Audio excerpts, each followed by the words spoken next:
नमस्कार, आप देख रहे हो बहुजन हलचल। आज की सबसे बड़ी खबर, अंतर जातीय विवाह करने वाले दलित युवक की पिटाई, परिजनों पर लड़की की दूसरी शादी करने का बनाया दबाव।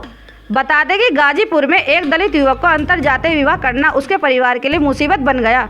दलित युवक और पिछड़े जाति की युवती पहले घर छोड़कर गायब हो गए। युवती के परिजनों ने एक भी एफआईआर दर्ज नहीं कराई। आरोप है कि युवती के चाचा घर पहुंचे और गाली गलौज की धमकी भी दी। इस दौरान घर से भागकर युवक युवती ने आर्य समाज में जाकर शादी कर ली। युवती के परिवार वालों को जब इसकी जानकारी लगी तो वह बेइज्जती होने के डर से कुछ नहीं बोले।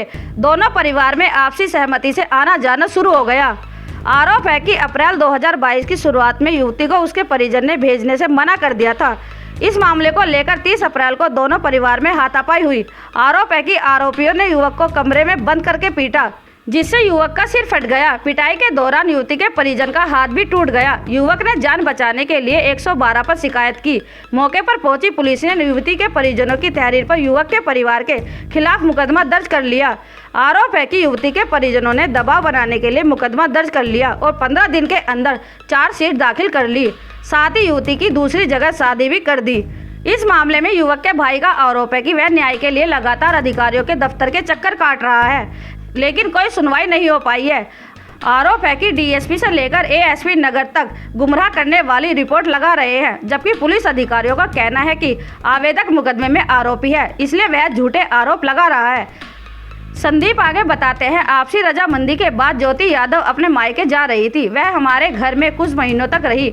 हमारे परिवार की तरफ से कोई भी ज्योति को कोई रोक टोक नहीं किया। संदीप ने आरोप लगाते हुए कहा, ज्योति के चाचा के कहने पर मैं उसे घर छोड़ आया था। कई बार कहने पर भी ज्योति के परिजनों ने ना तो ज्योति से बात कराई, ना ही उसे वापस भेजने के लिए कहा। 30 अप्रैल 2022 को ज्योति के चाचा मैं मुझे और मेरे भाई को घर बुलाया। वह ज्योति को साथ में भेजने की बात कह रहे थे। मैं अपने भाई दीपक सिंघानिया के साथ 1 बजे उनके घर गया। हमारे साथ वहां मारपीट की गई। कुछ अज्ञात लोग भी मौजूद थे। उन्होंने हमें अपने घर में बांधकर दोनों भाइयों को, दिलीप गुड्डू यादव तथा अन्य और घर की महिलाओं ने हमें मारा।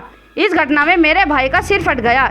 हमने 112 नंबर पर सूचना दी, जिसके बाद दोनों पक्षों को थाने बुलाया गया। आगे संदीप का आरोप है, पुलिस ने हमारी तहरीर पर मुकदमा दर्ज नहीं किया, जबकि ज्योति के परिजनों की तहरीर पर 1 मई 2022 को 107, 116, 151 में चालान कर दिया। इसके साथ ही हमारे खिलाफ मुकदमा भी दर्ज कर लिया। मैंने पूरे मामले को लेकर एसपी और फिर आईजी सभी को शिकायत की।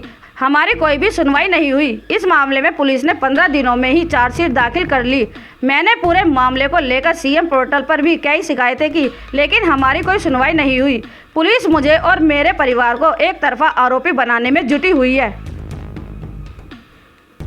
ब्यूरो रिपोर्ट, बहुजन हलचल।